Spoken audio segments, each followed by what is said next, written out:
तो भाई अभी ना मैं एक बुक पढ़ रहा था, the power of subconscious mind by doctor Joseph Murphy. तो उसमें एक टॉपिक है, how suggestion killed a man. तो उसमें बहुत अच्छी बात एक कही गई है, जैसा कि हम सबको पता है कि हमारे माइंड में दो पार्ट्स होते हैं, एक कॉन्शियस माइंड, एक सबकॉन्शियस माइंड। कॉन्शियस माइंड वो होता है जो मतलब हम डायरेक्ट एक्शंस जो रियलिटी में करते हैं, कब उठाना, बात करना, किसी से बोलना, किसी को कुछ से समझाना। और एक सबकॉन्शियस माइंड वाला पार्ट होता है जो हमारे इंट्यूशंस होते हैं, जब हमारी थिंकिंग होती है ना कि मन से लग रहा है कि वो चीज़ हो। तो इस तरीके के दो माइंड्स होते हैं। तो मेरे एक रिलेशन में इंसान था, वो क्या करता है, जैसा इस बुक में लिखा है, मेरे रिलेशन में एक इंसान था, वो एक फॉर्च्यून टेलर जो भविष्य बताने वाले होते हैं ना, उनके पास जाता है अपना भविष्य पता करने। सबको एक क्यूरियोसिटी होती है कि भाई मेरे भविष्य में क्या होगा, मैं बड़े होकर क्या बनूंगा, ये भी। तो जैसे ही वो अपना हाथ दिखाता है, वहाँ जो लेडीज़ बैठी थी जो हाथ देख रही थी, वो बताती हैं कि तुम्हारी रेखा तो यहाँ ख़त्म हो रही है, अब तुम्हारी मतलब तुम्हारा अंतिम दिन है, कल तुम मरने वाले हो। अब भाई इतना नेगेटिव कमेंट सुनकर वो आदमी ने बिल्कुल उस चीज़ को दिमाग पे ले लिया, क्योंकि भाई हम इन चीज़ों में बहुत आस्था से ये चीज़ों के पास जाते हैं कि भाई हाँ कुछ तो अच्छा बताएंगे, कुछ चीज़ें बताएंगे। तो उसने जब इस तरीके की बातें बोली तो उसके बिल्कुल उसने वो चीज़ दिमाग पे ले ली।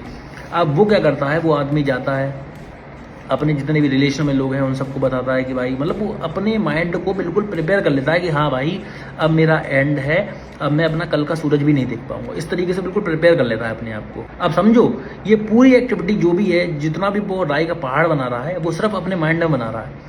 रियलिटी में उसका कोई भी फर्क नहीं है। अगर वो जाता ना शायद तो वो कोई बात भी ना होती।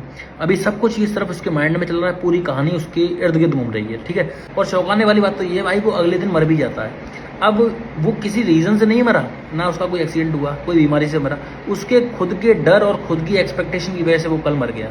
अब जिस महिला ने, जो भी फॉर्च्यून टेलर थी, उसने जो भी प्रिडिक्ट करी उसकी डेथ, उसके पास कोई पावर नहीं थी, कोई जादू की छड़ी नहीं थी कि वो उसने घुमाई और वो अगले दिन मर गया।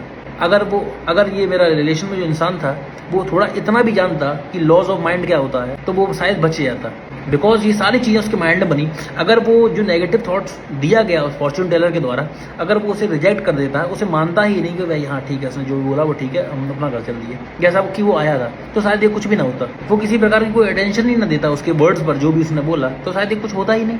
क्योंकि भाई तुम्हारा माइंड है, अगर तुम अपने माइंड को अच्छा फील कराओगे, अच्छे बातें बताओगे, अच्छी चीज़ों के बारे में उसे नॉलेज दोगे, तो वो नेगेटिव थॉट्स पे जाएगा ही नहीं ना।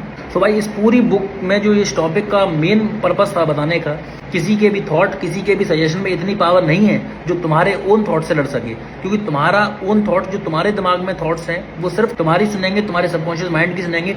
अगर तुम प्रतिक्रिया दोगे, अगर तुम रिएक्शन दोगे जो सामने वाले ने बोला है, तो भाई उसका नेगेटिव थॉट, नेगेटिव रिएक्शन आपकी बॉडी पर पड़ेगा। अगर आप नहीं सुनते हो, उस माइंड को बिल्कुल नेगलेक्ट करते हो, तो कोई भी प्रॉब्लम नहीं होने वाली है। So that's all.